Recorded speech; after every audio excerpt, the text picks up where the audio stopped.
एक बेलपत्री की पत्ती,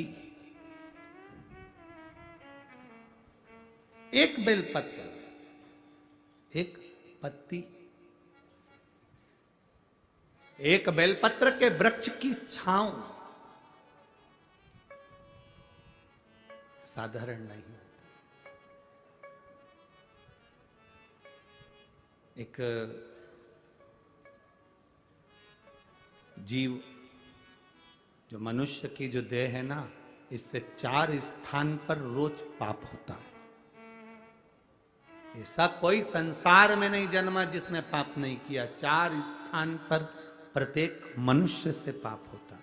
पहला, झाड़ू लगाते समय छोटे छोटे जीव मर जाते हैं, उसका पाप माथे चढ़ जाता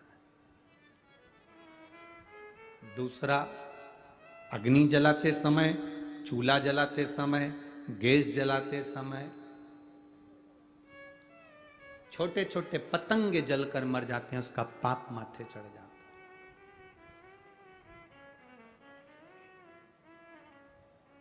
है। स्त्री, किसी पुरुष को हमने कहा कि जब रोटी बनती है, चूल्हा जलता है, लकड़ी में आग लगती है, तब पाप माथे चढ़ता है। तो पुरुष ने कहा हम तो रोटी बनाते ही नहीं है, नारी स्त्री रोटी बनाती है। अगर नारी रोटी बनाती है तो सारा पाप उसी के माथे चढ़ता होगा, सारा पाप उसी के माथे पर चढ़ता होगा। जब स्त्री रोटी बना रही है, नारी रोटी बना रही है, तो पाप उसके माथे चढ़ता होगा। पर इनको बताए कौन? हमारे धर्म शास्त्रों के अनुसार गुरु गोरखनाथ जी का आप लोगों ने दर्शन किया? गोरखनाथ जी का फोटो देखा है? गुरु गोरखनाथ एक हाथ में कमंडल रखते हैं, दूसरे हाथ में चिमटा रखते हैं। क्या रखते हैं? चिमटा। चिमटा देखा? महिलाओं के पास में चिमटा रहता है रसोई घर में। क्या काम आता है? रोटी को सेकने का। संत भी चिमटा रखते हैं, भजन गाने वाले भी चिमटा रखते हैं। बोलो बोलो, सही है कि गलत है? संत भी चिमटा रख रहे हैं, भजन गाने वाले भी चिमटा रख रहे हैं, और घर की नारी भी चिमटा रखती है। कभी स्त्री से पूछना कि तुम ये चिमटा क्यों रखती हो, और वो भी गैस के पास, चूल्हे के पास, किस लिए रखती है? क्यों रखती है? जैसे गुरु गोरखनाथ जी की, जहां पर सुंदर गोरखनाथ जी की, जहां पर सुंदर आनंद के साथ में मंदिर होता है, और वहां पर एक सुंदर धुनी जलती रहती है, उस धुनी में एक चिमटा फंसा रहता है। धुनी में जो बल मिलता है उस चिमटे के बल पर मिलता है। तो वहां की जो भस्म होती है, वहां की जो भभूति होती है, वो हमको सुख, एनर्जी और रोग से मुक्ति देती है। एनर्जी भी देती है और रोग से मुक्ति भी देती है। क्या होता है उस चिमटे से?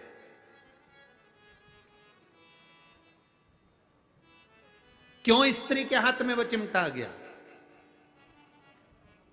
कभी सोचा, कभी विचार किया? संतों की कृपा। एक बार गुरु गोरखनाथ जी महाराज भ्रमण कर रहे थे। भ्रमण करते करते एक स्त्री पर उनकी दृष्टि पड़ी। गुरु गोरखनाथ ने देखा कि ये नारी बड़ी दुखी है, बड़ी दुखी। घर का भोजन बनाना, बर्तन धोना, कपड़े धोना। ध्यान देना, 4 स्थान पर व्यक्ति से पाप होता है। पहला, झाड़ू लगाने की जगह। दूसरा, अग्नि जलने के स्थान पर पतंगे जल जाते हैं। तीसरा, पानी भरते समय, कपड़े धोते समय, स्नान आदि कर्म करते समय, पोछा लगाते समय छोटे छोटे जीव मर जाते हैं, उसका पाप माथे चढ़ जाता है। और चौथा स्थान बताया, चलकर जाने में पांव के नीचे छोटे छोटे जीव मर जाते हैं, उसका पाप माथे चढ़ जाता है।